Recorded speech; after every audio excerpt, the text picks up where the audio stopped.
Bonjour à tous et bienvenue dans votre magazine. Au sommaire, cette semaine, en Côte d'Ivoire, les habitants de la région de Ouélé souffrent de la pollution de l'eau.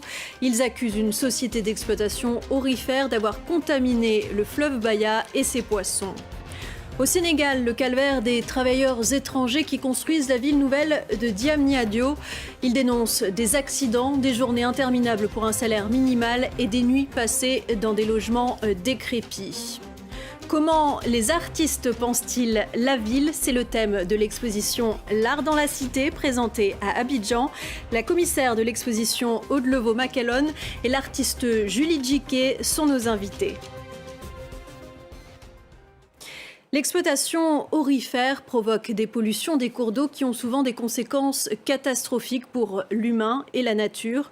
En Côte d'Ivoire, un collectif de 11 villages a porté plainte contre la société Somina pour avoir rejeté des produits toxiques dans la rivière Baya. Après une mission de conciliation des péchés par les autorités, l'entreprise s'est engagée à renforcer les digues et canaux d'évacuation des eaux usées, ainsi qu'à réaliser des forages d'eau potable dans les 11 villages impactés. Nos correspondants Ange Loménio et Sadia Manjo se sont rendus sur place. Diamniadio, avec ses futures installations sportives, ministères et sièges d'organisations internationales, est un symbole du Sénégal émergent voulu par le président Macky Sall. Pourtant, les chantiers ne respecteraient pas la législation sénégalaise du travail.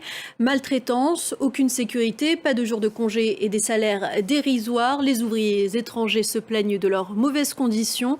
Amnesty International parle même de conditions inhumaines. Le point avec Marc Pope.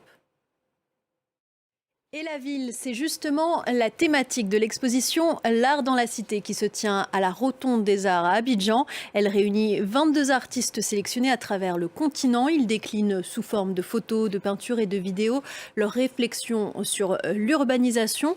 Pour en parler, j'ai le plaisir d'accueillir la commissaire de l'exposition, Aude Levaux-Macalon, ainsi que l'une des artistes exposées, Julie Djiké. Bonjour à toutes les deux et merci d'être avec nous. Bonjour. Bonjour.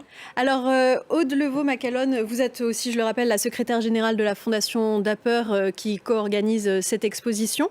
Pouvez-vous nous en dire un peu plus sur la thématique que vous avez choisie?